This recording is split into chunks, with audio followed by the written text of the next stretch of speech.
Hi everybody, thank you for joining us.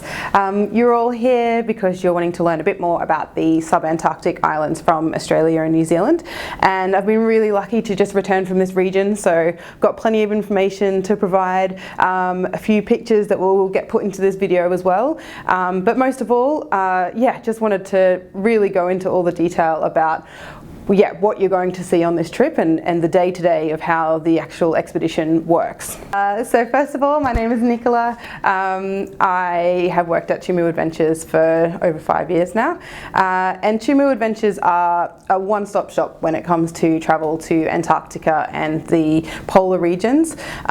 We work with a lot of ships that operate in this region, and then we also assist, especially in South America, with a lot of pre and post travel all throughout the continent of Latin America as well.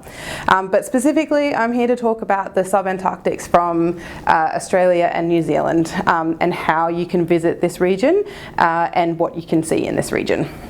You can visit the subantarctic islands of Australia and New Zealand. They're very easily accessible from Hobart and from New Zealand. So most of the expeditions will leave from New Zealand.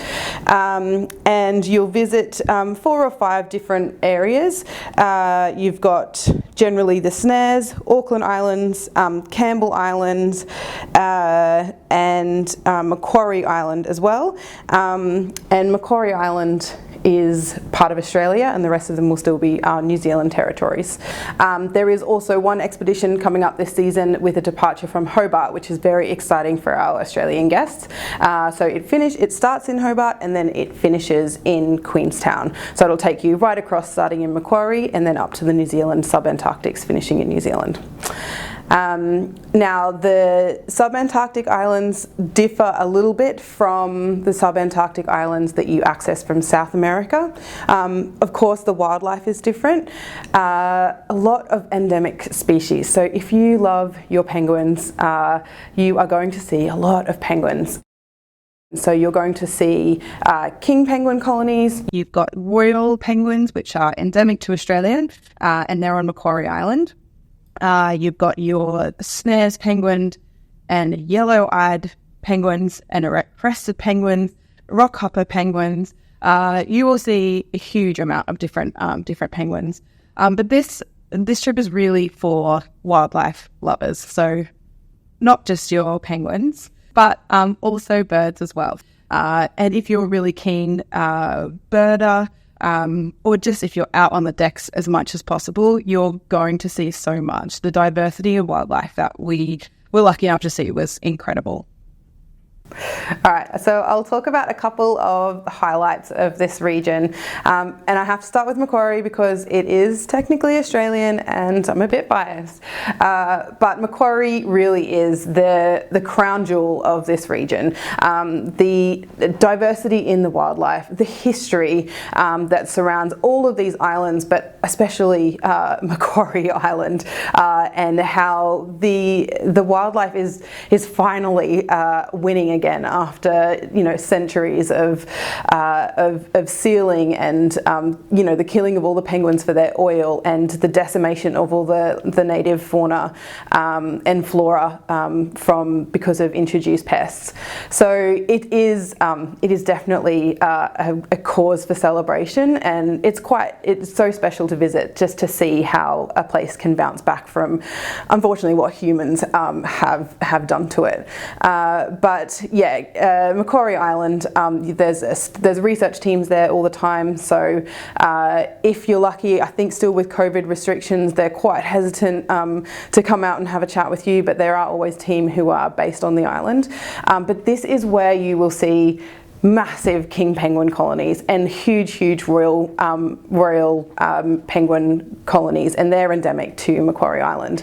So you walk up to the top of a hill to an outlook, and you can't, you look into the horizon and you still, you can't see anything but royal penguins. So It's really, really special. Elephant seals as well. They're disgusting, but glorious.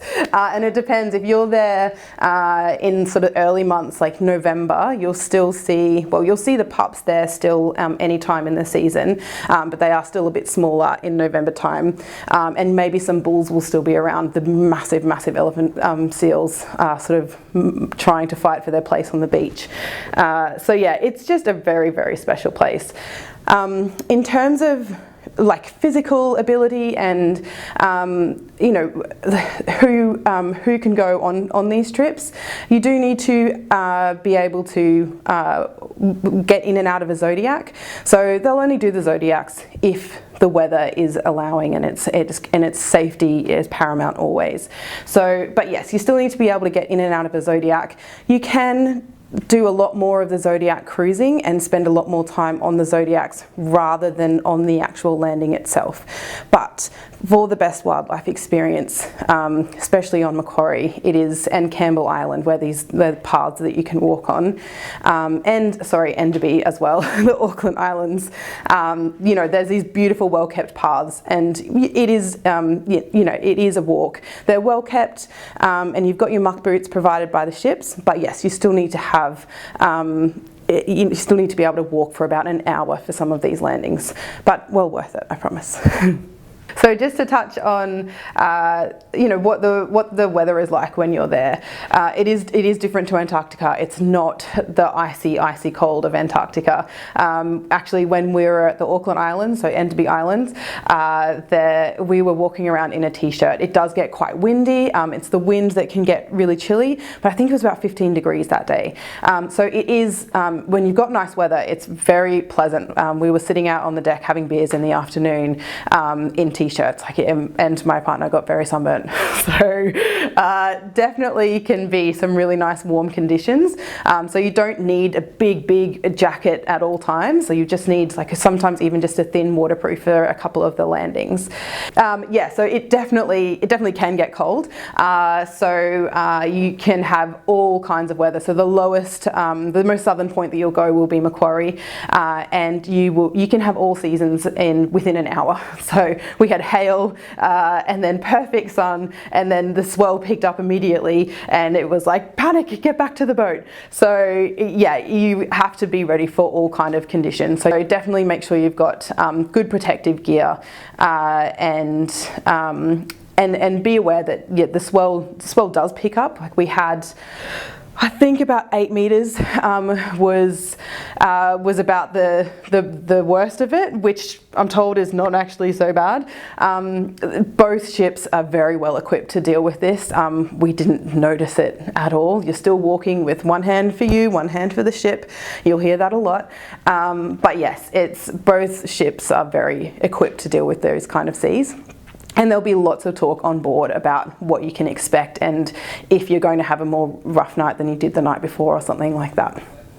Okay, so for those of you who have been to Antarctica before, you might have been to visit Antarctica from Argentina or from Latin America, in which case you can also visit the Antarctica and the SubAntarctics from Latin America as well, so South Georgia and the Falklands. So in this itinerary where you visit from Australia and New Zealand, it is actually quite similar, like the actual the landscape of what you'll see, and of course some of the wildlife, the elephant seals and the king penguins. But you know, there are more endemic species in the SubAntarctics from Australia and New Zealand.